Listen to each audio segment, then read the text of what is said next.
Good morning, good afternoon, good evening. Welcome to Power of Knowing Forums. Join the C-Suit Talks LinkedIn Live event, episode 171. And it is one of the special episodes and a special topic never discussed in our podcast series so far. And it's about an expedition, it's about a passion, it's about a challenge to test oneself, and also was one of the government of India's initiative. And the topic that we are talking about is frozen paradigms, breaking through leadership myths with Antarctica reality. And we have the honor of having Mr. Ram Prasad Lal, the man of Antarctica, professional speaker, and a scientist, joining us today to discuss this topic. Without further ado, let's welcome our esteemed speaker onto our podcast event. Sir, welcome to our podcast, sir. How are you, sir, today? I am fine, very much fine. Thank you for joining us, sir. A small intro about yourself, your journey, because this is a special topic that we are talking about Antarctica expedition, and it's a government of India initiative. I think. Can you share some light for the audience to understand the topic, and we'll deep dive in it further, sir. Yes, I started my career in India Meteorological Department in 1985, and after 5 years, I started thinking to go to Antarctica. So that was the ambition to go to Antarctica. In 1992, I went first time to Antarctica as expedition team member. I went there reluctantly, but after going there, I fall in love with Antarctica. Okay. And then I went in again in 1998. Then in 2001, I was nominated by Government of India as expedition leader. So I led the 21st Indian Antarctic expedition. This was a continuation of the 21 expeditions which started in 1981. After serving department for 36 years, I retired in 2018 and then ventured into the field of the consultancy. I was a consultant to the several Government of India departments. And simultaneously, I become the academic counselor with IGNU. I am teaching there the management. And now I am venturing in my this new avatar that is called the professional speaking. Okay. So that is inside my journey. Great, sir. Honor to have you here on the session. Sir, on a personal front, how did a shy boy from village boy transform into a commanding leader for multiple Antarctic expeditions? And could you share some defining moments that refreshed your life and career trajectory, sir? Yes, it was really exciting for me also that I was born in a village, a very remote village, and there was no light, no school, no hospital, nothing there was there. Even into the primary school, I used to go 5 kilometers on walk, and this resilience started from there. Then I did my intermediate up to 12th class from the school at around 10 kilometers away from my that too going on foot. And these all things brought me that I have to do something. That was the process. And then I moved to Allahabad University. I did my MSc in physics. And then I started my career path. First time I tried for my armed forces. I qualified for the SSB and could not clear the medical. So that was the process where my leadership journey started. And then I tried for the civil services. There also again something happened. I could not do. And finally, I landed up in IMD after serving two other departments. And from here, my personality started growing.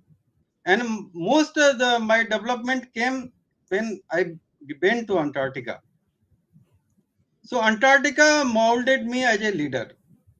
There were two processes: first of observing others, how they perform, Okay. and then coming up, opening myself, and that opened me as an expedition leader from village, from the rice field to the ice field. That was my journey from village boy to the Antarctic expedition leader. Wonderful, sir. Sir, what mental and emotional adjustments were essential thriving into the harsh and isolated conditions of Antarctica. And how can the professionals apply these Yes. principles on high corporate environments? In fact, Antarctica expedition is sponsored by Indian Antarctic expedition is sponsored by Government of India.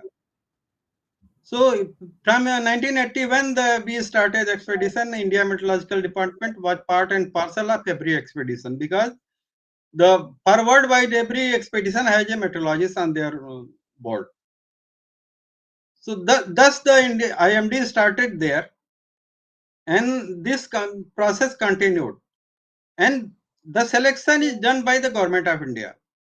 So there is a board which select the people, the team, the department who has a continuous program for Antarctica.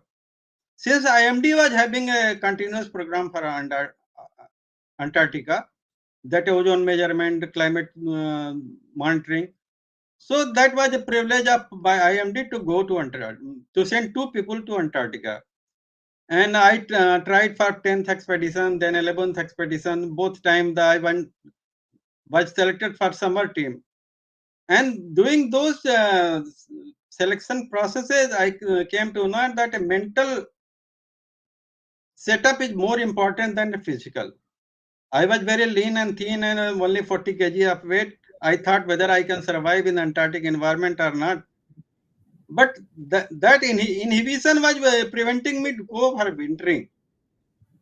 So while discussing with the people, I met several people who had gone to Antarctica and those who were inspiring to go to Antarctica. And this make my mind that okay, let me try this also, and this will be another addition to my career. So for going, you have to be mentally very strong because the till the peoples are there and your ship is there, your mind is very free and you enjoy everything. As soon as everybody leaves, you go to the Hmm. isolation, and then you and your work and your team. These are only things. So the things start from the accept that you have to accept what you have opted for and where you are. There is no question of going Hmm. out, and then adapt it, adapt the environment, whatever it is. Though no way of going out, adapt and mold yourself as per requirement of the expedition or anywhere you have, and Hmm. then own your be accountable for everything because in expeditions, if anybody is not accountable to his task, he may be dangerous to any team, to entire team. So these the factors I groomed. In fact, Antarctica groomed in acceptability, Hmm. adaptability, and accountability, and that took me forward. Sir, I think what you are saying is it is responsibility. You are telling that you have to have an accountability to taking up whatever tasks that you are taking, and you have to be as a team where you Ye- have to look forward for each other. Otherwise, the mishap can lead to any disaster. That's the point that you are trying to drive. Am I right in saying that, Yes, sir? yes, Okay. yes, yes. You are very much correct. Yes, sir. Now, I understand a cold of 5 degrees and stuff like that. Maybe I don't know. 17 degrees in Bangalore itself is cold. 17, 18 degrees. Given Yes, the extreme isolation of small teams and dynamics in Antarctica, what insights did you gain about management, empathy, and how can the leaders create supportive environment in today's hybrid work setups? Because today is we don't know where people are sitting, where people are coming to office at sometimes, and sometimes they don't come to office. Seeing that kind of yes, a challenge that you had there, how do you look at having a bond there and see how we can bring up those pointers to the team when you let them settle on that? as a expeditioner, first thing you should know your team. So when you are have a multidisciplinary team, it is very tough task to know every members of your team. Hmm. They know that how they perform, how they are working in a team, and we get around the 7 days a window to see the people how they are performing. Okay. And then while on board ship, we as a leader, I call the people to my room and discuss what they are going, how they will is, what they will. This way, the dynamics is created, and I know the entire team that who is what far he has come, what is his motivation, in what Mm. other fields his expertise. So this way, I created the a team, cohesive team. And once you start the operations in Antarctica, that is we go by ship. The 10-day journey from the Cape Town to Antarctica, it takes 10 to 12 days. And thereafter you start the helicopter operation, because my station is from the seashore. You can say the ice cell to the station Mm. is 70 kilometers. Now you Okay. have to plan every movement of the team. There are 50 people. Everybody has a defined task, and this way we maintain the team. That how the team now the process goes. That I have to assign the different tasks to everybody, because I cannot be present everywhere. So Mm. one deputy leader I appoint at the station, one at the ship, and I keep the coordinating people who is going, who is coming. This way we operate in Antarctica. And a station, we have very good, beautiful station. We have all wonderful things. But once you step outside the station, the temperature, wind, everything is there. And the team is motivated and molded in such way that you don't take risk. You take the calculated risk, but don't go endanger yourself. And this way we plan the expeditions. So there is a commanding chain that is there, and each people are given the task that has to be taken care, and you track that. That's what you are trying to give us an as information, right, Yes, sir? yes. Now, Expedition leader now, task is a multifold. Expedition leader yeah. has to see the research the objective is fulfilled, logistic tasks are completed, and you return all the people who have taken with Safely. you in the sound and healthy way. Yeah. So no misstep No, should is a criteria for the good expedition leader. okay. Sir, what are some tough decisions that you faced in Antarctica, and how did we navigate?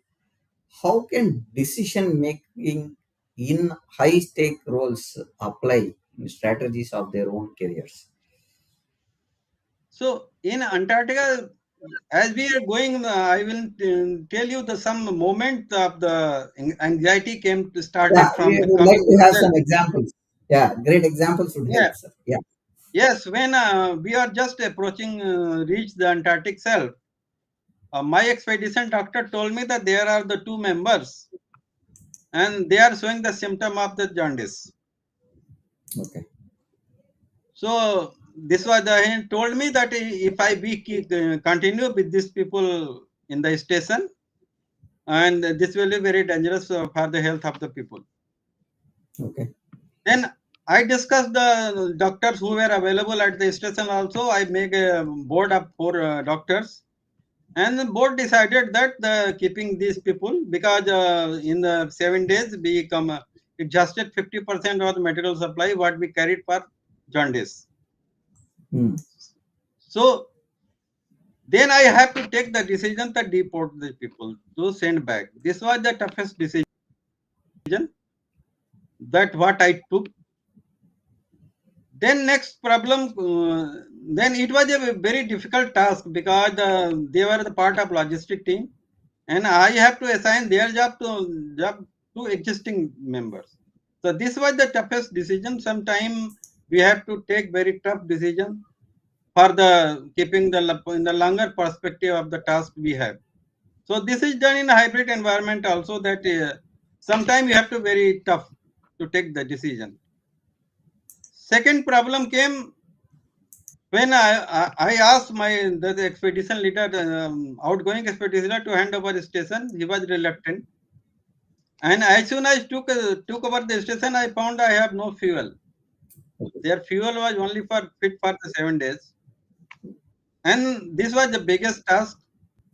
And handle it, I have to switch off the generators. Then, rather than taking the people and going for the scientific work, I have to carry the fuel by the helicopters. This was another difficult task which I have to do. And third difficult situation came with me when we were returning, and there was some issue with the ship company.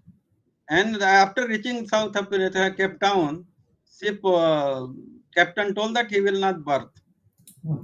because the payment has not been made. And now the team was very excited this situation, and it was very difficult to control the people. Then I asked captain that what help he can do. He told me that if you can arrange boats, I can put your the team down by the cranes. And this was in the night we shifted entire team by through the crane buckets and the small boats and came out and catch our flight at 3 o'clock in the morning. These three things were the very tense situation for me, which I handled there. Now you said about one of the setbacks is that the ship was not moving and you had to encounter some of it. How quick were you able to overcome that kind of a situation, and taking that kind of setback, what was the leadership that we looked at around that decision, sir? There the situation were twofold. First, I have to convince captain of the ship that I need to, my team has to go out anyhow. Hmm.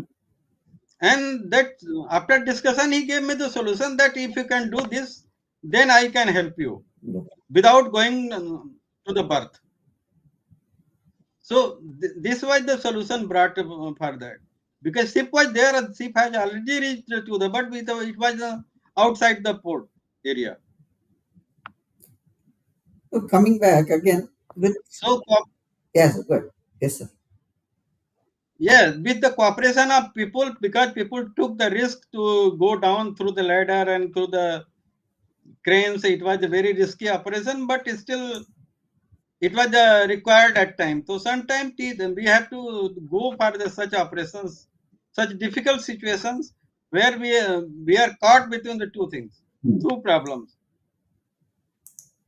Yeah, sir. Some see with the latest technologies coming in advances, and what what skills were critical and mindsets of the current leaders where you need to develop a fresh, navigative, volatile business landscape. Any thoughts around it, sir? Keeping your expedition in mind. Yes, first thing is the now you have to technology is changing. I will tell you that how the Antarctica technology changes during my three expeditions. In my first expedition, for the communication, there was the telephone line for we used to get to 3 minutes in a month to talk to the family.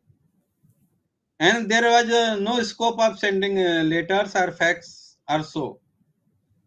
Those only the three lines message we have to send on HF message Hmm. through HF. Hmm.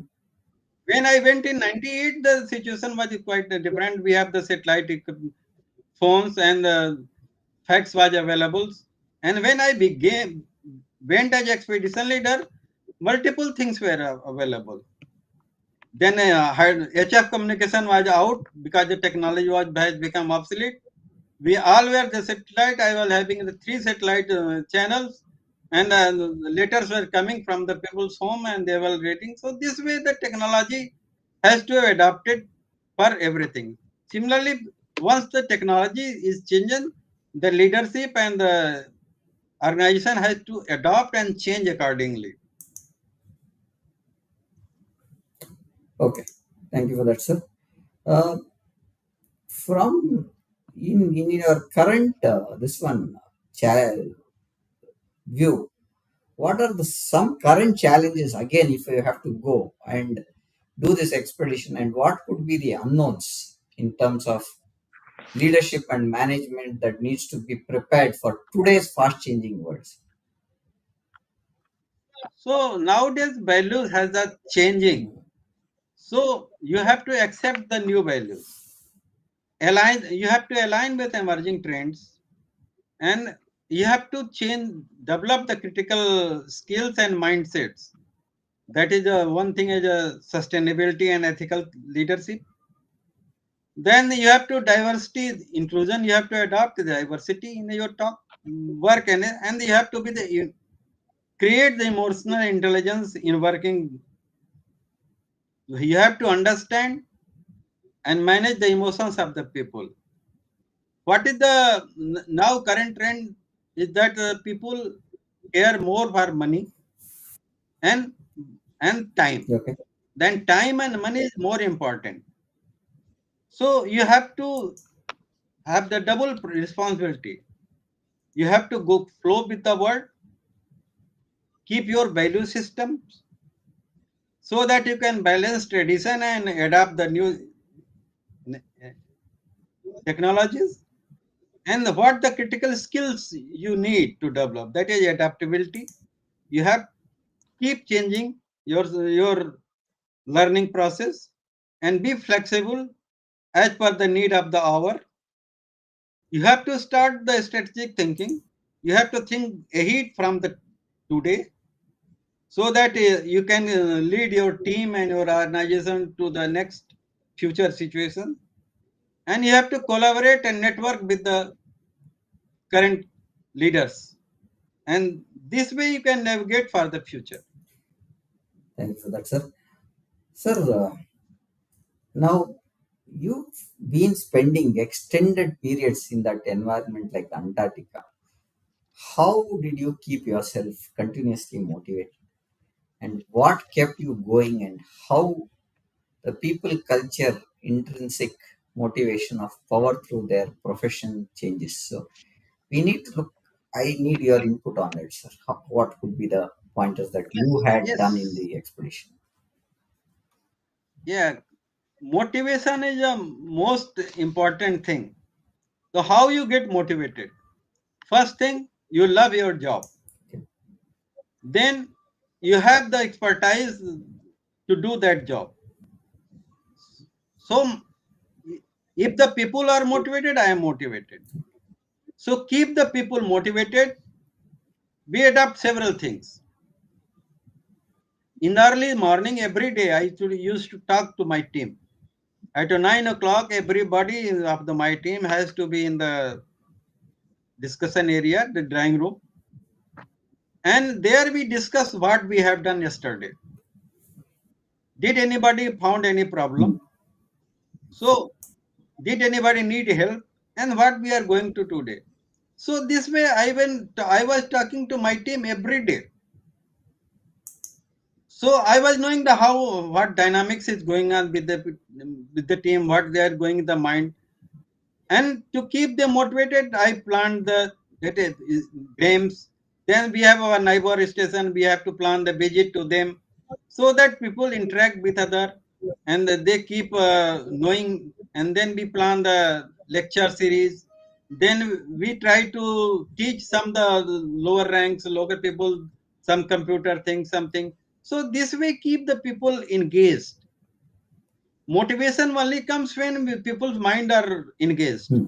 If the minds are become idle, they will go into isolation, and then they will go to depression, and that will create a cycle of the problems. So this was the process how the I motivated my people, and once the people were motivated, I was motivated. Okay. Good way. And next thing was that I never told that anybody you do. The task was assigned to everybody, and everybody is doing only a thing I was doing. I was moving all around and looking everybody what they are doing, silently observing. And if I sometimes the people told me that, well, sir, why you are coming out, why you are doing this in, but I told that as expedition it is my responsibility to work with you and do myself something so that there is no distinction between leader and team. because leader is only one of the team members. Only added responsibility he has to see, supervise and overlook the entire task operations. So this way, I keep myself busy with the people, and that was the reason how got I remained motivated throughout the three expeditions. I spent there 42 months, Okay. 14 months as expedition leader and 28 months as a team member. Wonderful. So interaction with a different type of people, different psychology of the people, different expertise of the people, all this were keeping me motivated always. Great, sir.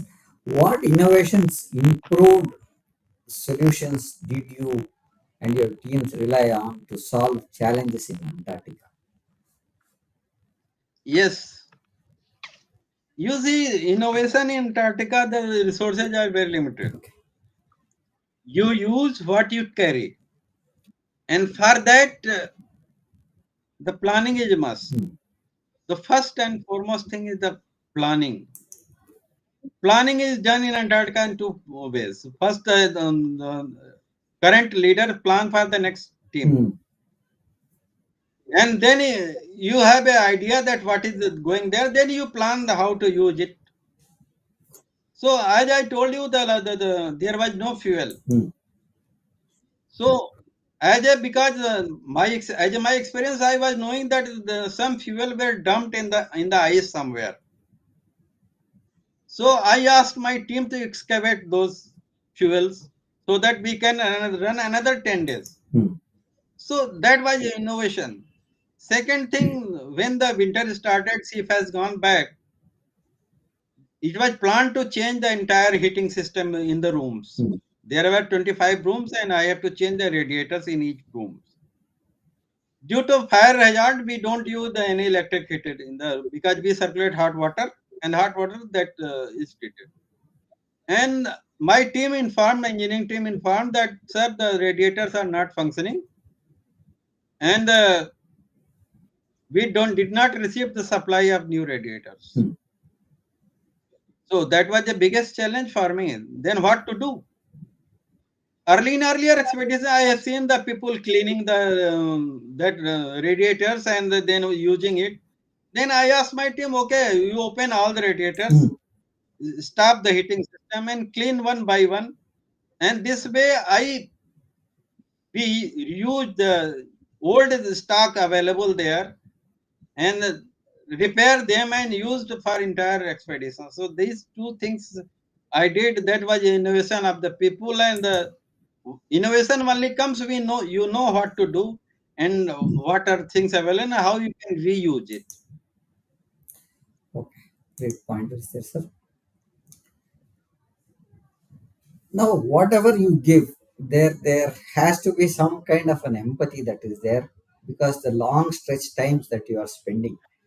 What role did empathy and understanding play in your leadership, especially in a remote and challenging environment like Antarctica? Sir, empathy is in Antarctica nothing but except empathy. Okay.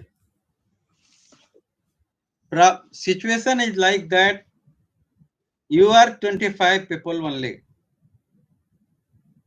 and if leader doesn't listen to the people, doesn't care for the people, Hmm. nothing works. Okay. And if people don't love each other or don't care for each other, so it will not work. So empathy is the thing which creates bonding in the people, and it makes the survival much more easier Hmm. and make the situation enjoyable because it's in harsh environment when the temperature goes minus 30 40, then 45 days you don't have the sunlight and you are in pitch dark. This is the empathy is the only source Okay. which keeps you motivated and keep running, and that empathy comes in several forms. Even in small things you celebrate it. Hmm. We celebrate each and everything. Even if somebody has removed the garbage from somewhere and it was crucial things, so we celebrate that also. We celebrate everybody's birthday. We celebrate everybody's son's birthday, everybody's marriage anniversary. Okay. So every day we try to celebrate the things so that people meet there and exchange there and remove the mind and open their minds. So this way that we work there, that keep your people's mind open, let them talk you the frankly, freely, that there should not be distinction, that I should not talk, I will not, what he will say, not nothing. Those things, those removals comes only with empathy. You listen the people carefully. You go to their deeper into their lives. No, why if they are reacting something, why they are reacting? What is going on to in their home front? Hmm. As an expedition leader, I used to get the see the every message coming from everybody because I was controlling the entire communication. So I know priorly that what is going wrong with this person's Okay. home, and then I go to talk him personally, and so this was the way how I communicated my people, and the people relied on me that okay, then nothing will go out. That a confidence has to develop between people for the leader. That leader is for them, and he will not misuse anything, and he will not betray them. Okay. Okay. That's a good pointer because you said there is a little crowd that is there and each one knows each of you, and without having a strong bond and empathy there, it will not work. That's what you are trying to give us as a message. Yes, And come to the yes, yes, reflections and the purpose of our topic, or the legacy that you want to leave as the final pointer today.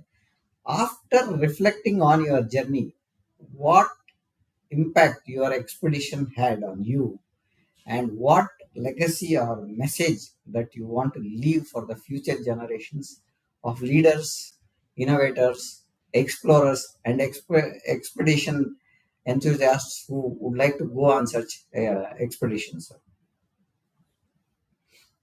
yes. My first thing is that always believe on yourself. Self belief is must for doing anything in the life and for progress also. Because unless you care for yourself, you appreciate yourself, nobody is going to appreciate you. Next thing, wherever you are, whatever you are doing, do it the best. There may be that you have not got your job as per your qualification, or you think that you was much better than others, and but you did not got the position. But don't travel on those things. Do whatever is doing and do it the best. There should be none other better than you. And this was the policy I adopted everywhere.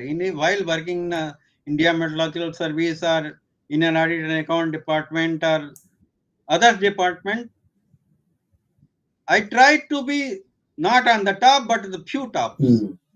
top fews. So my lesson for the listener is that accept whatever you got, wherever you are, situation, and enjoy that environment, that situation fully. Then adapt yourself to the environment, to the organization, and to the situation. And be accountable for all your tasks and deeds, your words. And that will keep you the running, going ahead further and further. And this was the success reason for my success as expedition leader. Sir, I have two questions which have come from the audience. Which one, Mr. Sanjeev Nadkar, who says excited about the session. Okay, and we have Ravi Ramalingam who says leadership is a challenge, environment is excellent, and take the entire team along. So this is a pointer that Ravi Yes, Ramalingam has put. And yes, I appreciate that he caught the message of entire this talk. okay, This is the leadership is a challenge in a challenging environment is a task itself. okay, yes, sir. Great points there, sir. I would like to summarize what we discussed over today's session and let out things that we discussed. Just give me a minute. I've just taken a note on it. Sir, we spoke about the personal journey and growth that you had starting from your journey, and what was the mental and emotional adjustments that you did, focusing on growth, overcoming challenges, resilience, and stuff. Then we spoke about in human centric leadership and empathy to an extent. Then we talk about how leaders can play a role in team building, empathy, diverse collaboration, stuff like that. We spoke about some of the challenges that you faced, and we also spoke about some of the setbacks in specific on some fuel point, the ship not moving, and stuff like that. That's the pointers that we spoke about. Then we spoke about the insights of Antarctica specific as an experiences more that we had, and some unexpected insight, unique perspectives on leadership that we spoke. We spoke about some positive innovations that happened over the three expeditions that you had, and the problem solving skills that we took over, some leadership lessons and suggestions that you have for the future generations is what we spoke. And finally, what is the message that we wanted to give as a leader, as an expedition leader who has been for many expeditions to Antarctica, which is a privilege for us to have you here. On a summary, this is what we wanted to have pointers that mentioned on what we discussed today. So with this, we would like to conclude our show. Any pointers that you want to look at, and before I conclude the session, sir? Thank you, Prem Kumar, for summarizing the entire session very Okay. precisely. Thank you very much. Thank you, audience, who listened to me. Hope I give fulfilled their requirement and expectation, met their expectation in delivering this discussion. And I look up forward to for more discussion Yes, sir. on this field and this Yeah. area. Thank you, sir. Thank Thank you you very much. very much. So, to the audience, we have live streamed this on YouTube, Facebook, Twitter, and Instagram. Hope you found this discussion valuable for you. Our next podcast would be the 172nd episode on the 19th of November at 6:30 p.m. with a new topic. Looking forward to see you again. Thank you. Bye for now. Thank you, sir. See you again, sir. Thank you. Namaskar, sir. Namaskar.